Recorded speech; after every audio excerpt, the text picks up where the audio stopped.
The prices went up. $350. And up. $450. And up. $900.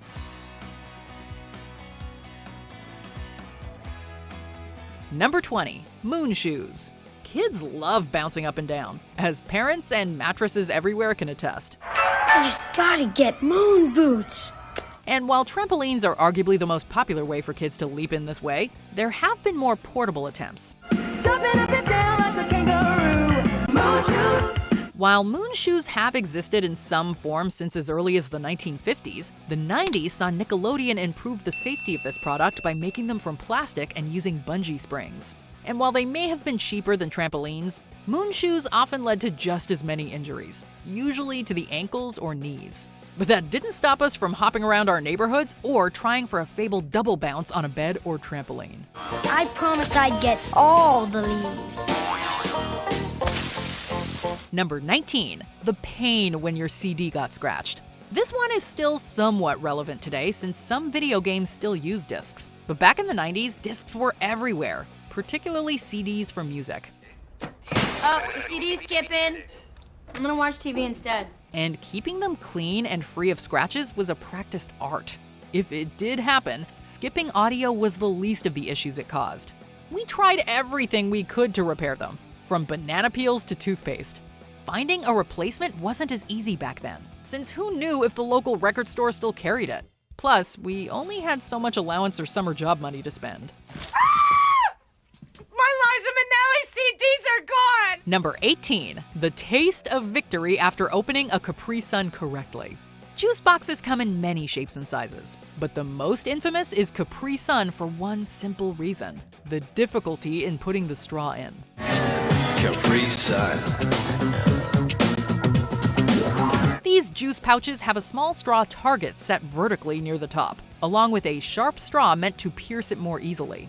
Unfortunately, opening them correctly proved as difficult for many of us as kids as solving a Rubik's Cube. Sorry, these Capri Suns are notoriously difficult to open. The straw's always bent or you got the wrong angle. Some even tried going in from the bottom.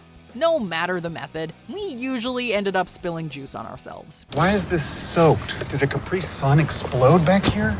But when we got it just right, ooh, that just made Capri Sun taste like ambrosia. Number 17. The Cool S.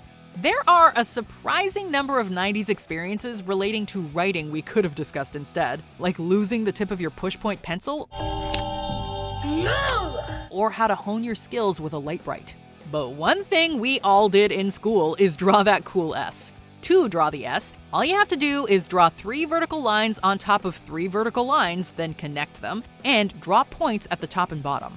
It's a universal symbol that can be found the world over, and has been around for decades, even before the 90s. However, we'd argue that the symbol's popularity exploded in public consciousness during the 1990s.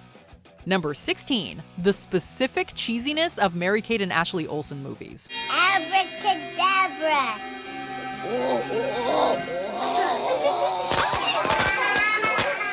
The Olsen twins may have spent most of their adult lives trying to forget their childhood careers, but we can't forget and we never will. Their movies starred the two sisters in what was seemingly some version of themselves, often with one of them being sporty and the other one being bookish. The Font Alexander. You know, a bridge built for the 1900 exhibition. It presents Paris at its grandest. Well, at least that's what it says in the book. They'd get kidnapped or trade places, or maybe they were amateur sleuths. Their parents were usually absent or unseen, and they were free to hang out with cute boys in exotic locales all over the world. I don't know when I'll see you again, Melanie. Well, when the video heads get famous, maybe you'll tour LA. The movies didn't make much sense, but that didn't stop us from watching them on repeat.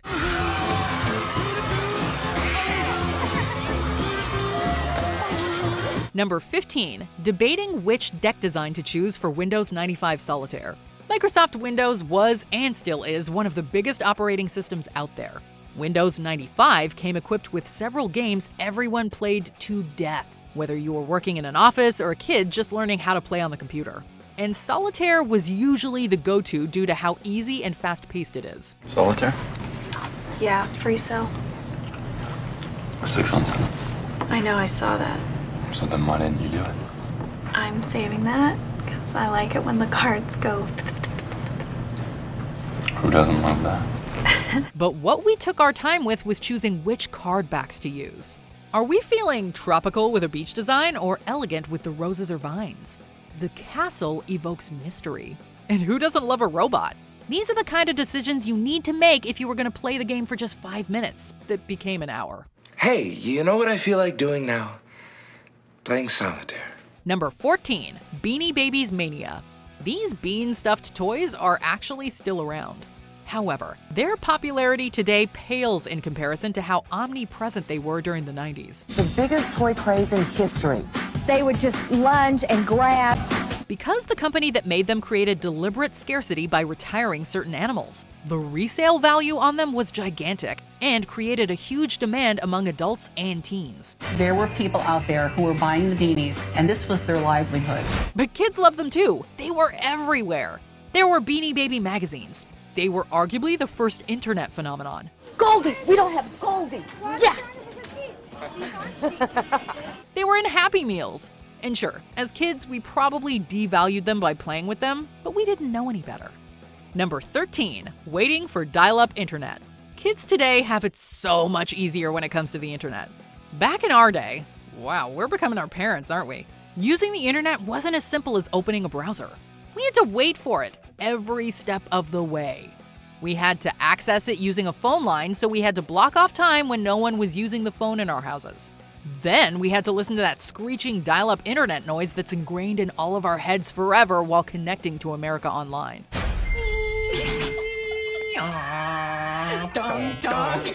And loading websites made us wait too, since internet speeds moved as slow as a snail through molasses. Remember that the next time your internet is a little slow. Hurry up, I'm a busy man. Number 12, the subtle art of putting multiple VHSs in Blockbuster's Dropbox and the fear that they didn't get through. The whole VHS experience is something many kids these days don't get. They'll never know what it was like to rent a videotape from Blockbuster or how we had to be reminded to be kind, rewind. Well, you didn't rewind it, there's a $2 charge for not rewinding. There's no signs here. This is an outrage. George. But once we rewound those tapes, getting them back to the store was often more complicated than just holding down the rewind button on our players. Sure, you could go in the store and return the tapes, but who had the time? The Dropbox was right there. Cramming multiple tapes in at once was a puzzle in itself, since they were always getting stuck. And if they did get stuck, you'd get slapped with a late fee faster than you could say, "Bummer, dude." Number 11, raising Tamagotchis. During the 90s, digital pets were all the rage with kids. Don't forget your Gigapet! Whoa, doggies, Madonna's hungry!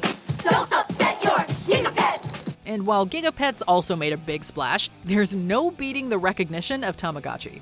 These virtual pets came in distinctive egg-shaped games. Oh, are you hungry? Oh, no. By all means, feed it. Looking after these low-pixel creatures could feel like a full-time job way back when, as we took them from eggs into various new forms as they changed, depending on how well we took care of them. It's probably hungry. Whoever left it behind must not care too much. Can I have it? And there's a special level of panic when you realize you haven't fed yours and it's in danger of dying, which they did frequently. I'm so sorry. I was up all night. All my money got stolen, and I haven't had a clock since my Tamagotchi died. This is strike 3. Number 10, the adrenaline rush of hearing the Fresh Prince theme. Now this is a story all about how my life got flipped, turned upside down, and I'd like to take a minute, just sit right there. I'll tell you how I became the prince of a town called Bel Air. Sitcoms are generally the most adult thing kids are exposed to on TV, and in the early 90s, every kid's favorite was definitely the Fresh Prince of Bel Air. Will Smith was, and still is to many of us, the absolute epitome of cool, and his show had all the same charisma and hilarity that he delivered. Got in one little fight and my mom got scared and said, "You're moving with your auntie and uncle in Bel Air." I whistled for a cab, and when it came near, the license plate said fresh and it had dice in the mirror. The anticipation that built in our young selves when the theme song began cannot properly be put into words. Speaking of words, we'll never get the show's lyrics out of our heads, no matter how much of our lives get flipped turned upside down. Looked at my kingdom, I was finally there to sit on my throne as the Prince of Bel Air. Number 9, when class wasn't class. Schools today have a lot more options when it comes to teaching and engaging kids. However, during the 90s, school could feel like a lot of the same day in and day out, at least for students. So we learned to savor those times when class didn't feel like class. A rainy day game of Heads Up, 7-Up during class, a game of Parachute during PE, or the excitement we got when the teacher wheeled in a TV from the AV club. These were the moments we lived for when going to school. Because watching Bill Nye the Science Guy never felt like a chore. Bill Nye the Science Guy. Number 8, needing the snazziest school supplies. The 90s were all about colors on everything. As kids, the louder and more colorful you could be, the cooler you were. Like, whatever. All right. Okay. This extended not only to bigger school items like backpacks, we're looking at you, Lisa Frank, but also the things we kept inside them. We wrote and drew using single pens that dispensed multiple colors, milky gel pens for dark paper, and even markers with mini stamps. We didn't just have Elmer's glue, we had it in gel form.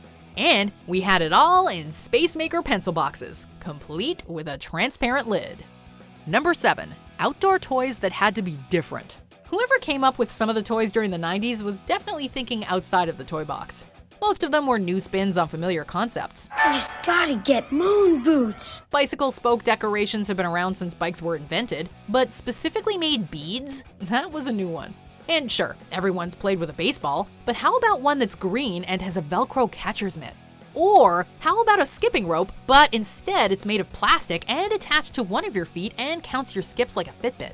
While there are plenty of weird toys today, we do miss these ones from our youth. Faster, if you dance, get your skip-it everywhere! 3 different electronic skip-its, 3 different sounds, each sold separately, batteries not included. Number 6, how to fold a paper fortune teller, and how much worth you put into what it said. Okay, these things may have been around for practically a century, but they were very important to us during the 90s, dang it. It has the power to tell fortunes when given to a special girl on her half birthday. Tom, sure. Can I have half a piece of cake now? Back in the day, we knew how to fold these things just right, and knew exactly what to put in them to embarrass our friends.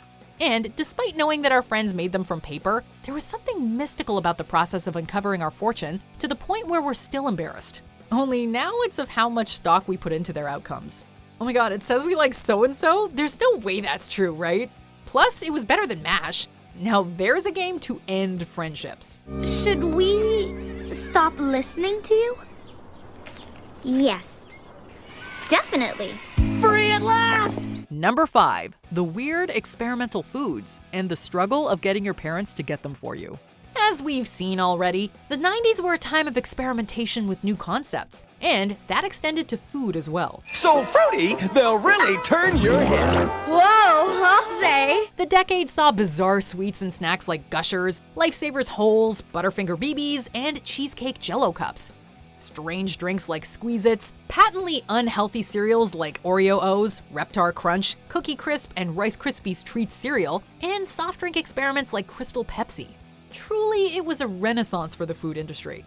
But did that make it any easier for us to convince our parents to buy a cereal that turned our tongues green? No. Some people just don't understand art. Number 4, how much a slap bracelet can hurt. Slap bracelets were a major fad during the 90s. They generally took the form of bendable metal bracelets with colorful plastic or soft coverings that could snap between being straight lines and conforming to the shape of your wrist. While they are still around today, they're not quite as sturdy as they used to be. Snapping one onto yourself or someone else sure is fun and looks totally trendy, but it could seriously hurt if done hard enough. They are made of metal after all. We can see why some schools took to banning them, even if we would have taken the bruises to remain fashionable at the time. Number 3, how no games will come close to how good 90s ones are. Colorful items would never have been made during the 90s without some equally colorful ideas, and some of the more bizarre and awesome ones were about board games. 90s games were as strange and extreme as everything else during the decade.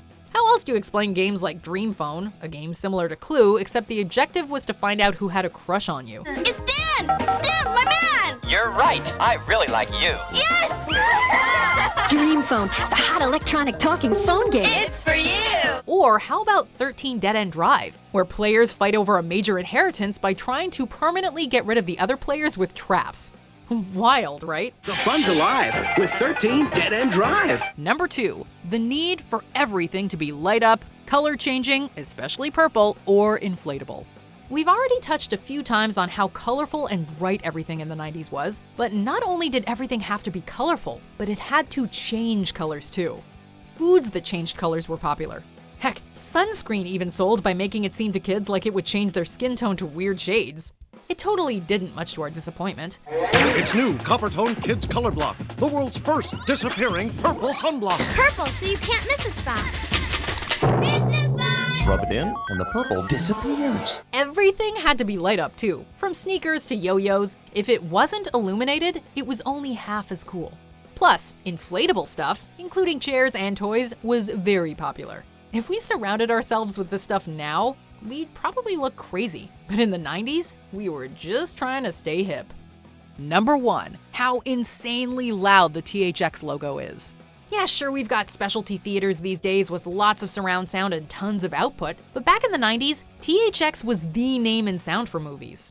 I got you the big screen TV, deluxe karaoke machine, and THX quality sound that would make George Lucas cream in his pants. And before many movies, the THX logo would appear, along with its signature resonant sound that's so freaking loud you can feel it in your chest.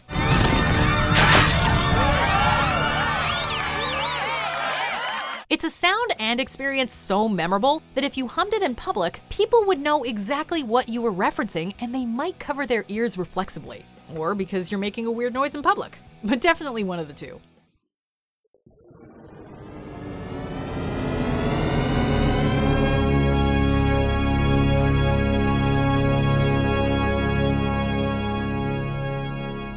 Did you enjoy this video?